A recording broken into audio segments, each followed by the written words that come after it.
नमस्कार मंडळी. मराठी सिनेमातून हिंदी चित्रपटसृष्टीत येऊन नाव कमावणाऱ्या अनेक अभिनेत्री आहे. सोनाली कुलकर्णी हे नाव सर्वांनाच माहीत आहे. पण अजूनही एक अभिनेत्री आहे जिने मराठीत सुरुवात केली पण हिंदीतही आज ती नाव कमावते. OTT प्लॅटफॉर्मवरही तिचा जलवा आहे. या अभिनेत्रीचं नाव आहे सई ताम्हणकर. सईने आमिर खानच्या चित्रपटात गझनीमध्ये जिया खानच्या मैत्रिणीचा रोल साकारलेला. करिअरच्या सुरुवातीला सईला मोठ्या चित्रपटात काम करण्याची संधी मिळाली.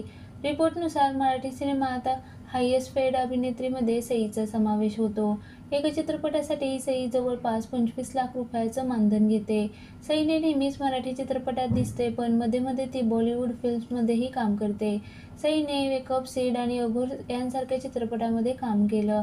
पण हिंदी प्रेक्षकांमध्ये सईला खरी ओळख मिळाली 2015 साली आलेल्या हंटर चित्रपटामुळे. त्यात तिने भाभीचा रोल साकारलेला. या चित्रपटात राधिका आपटे महत्त्वाच्या भूमिकेत होती. हा अडल्ट कॉमेडी ड्रामा चित्रपट होता.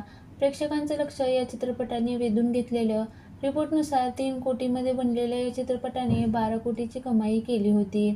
सई ताम्हणकरने लव्ह सोनिया, मिमी, इंडियन लॉकडाऊन यांसारख्या चित्रपटामध्ये काम केलं आहे. OTT प्लॅटफॉर्मवरही ती मोठ्या प्रमाणात सक्रिय असते. द सिक्रेट ऑफ स्लीड्स, डब्बा कार्टर, बिंदिया के बाहुबली, मटका किंग या वेबसिरीजमध्ये सईने काम केलं आहे.